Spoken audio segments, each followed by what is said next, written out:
Jonah from Cinema Center joins us here, and we're talking about Oscars Sunday night on ABC 21. As I'm looking at Best Picture, I realize, to my shock, I have seen one of them. I saw Hidden Figures. What did you think of it? I loved it. You know, it was a great box office success, and it's really great that that's, you know, been recognized, this year. But it seems like the narrative this year is really La La Land versus Moonlight. How's that going to all pan out? And I have a feeling it's going to go towards that musical we were talking about earlier. Yeah. It's going to probably go towards La La Land. So is Hollywood in love with itself? I mean, everyone asks that question when these movies come out that celebrate Hollywood. Yes.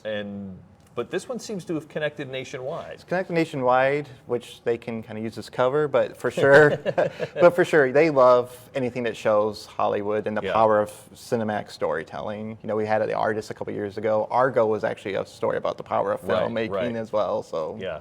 It's fun to watch them get ready for this, for the actual ceremony, and we'll see all the red carpet on Sunday night as well. The other one you said was an interesting race is the Best Actor category. Yeah, so a lot of the discussion and a lot of the kind of momentum has been with Casey Affleck from Manchester by the Sea, which was a great performance, and a lot of people have put him as a favorite. However, Denzel Washington for Fences kind of quietly has won several awards for it, including the Screen Actors Guild Award, which for the past 22 years, who's ever won that has won 18 times. So I think there may be a surprise, an upset in that category this year. Not to take anything away from Denzel Washington or anyone else who was nominated, but obviously just a year ago, the Oscar kind of got stung with the Academy nominating a very white list of nominations. I mean, there was not a lot of diversity there. So, and then the Academy, I think, recognized that and, really did a lot of hard work to try to, get more people of color, a lot of just more diverse voting block for the different categories, which traditionally have been older and not so diverse.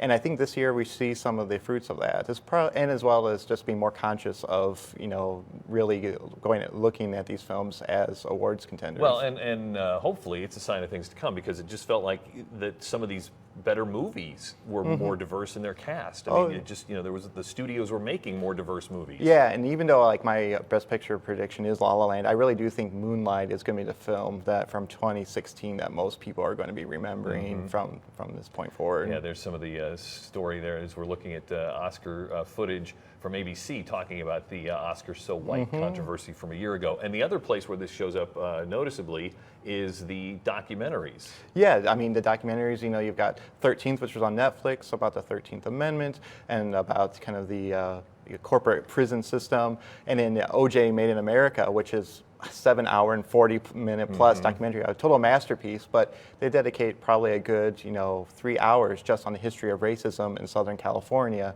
So, it's definitely something that is cropped up. I think it's great that artists and documentarians are addressing that issue, and it's great that the Academy is recognizing them for their efforts. Yeah. So, all right, the Academy Awards this year, as always, on ABC 21 Sunday night. Saturday night, though, your event, still a few tickets left. Yeah, still a few tickets left. CinemaCenter.org is the best place to get tickets for it. All right, Cinema Center. Love having Jonah here to talk about the Oscars on ABC and about what they have going on downtown at the Cinema Center. We'll be right back on Insight.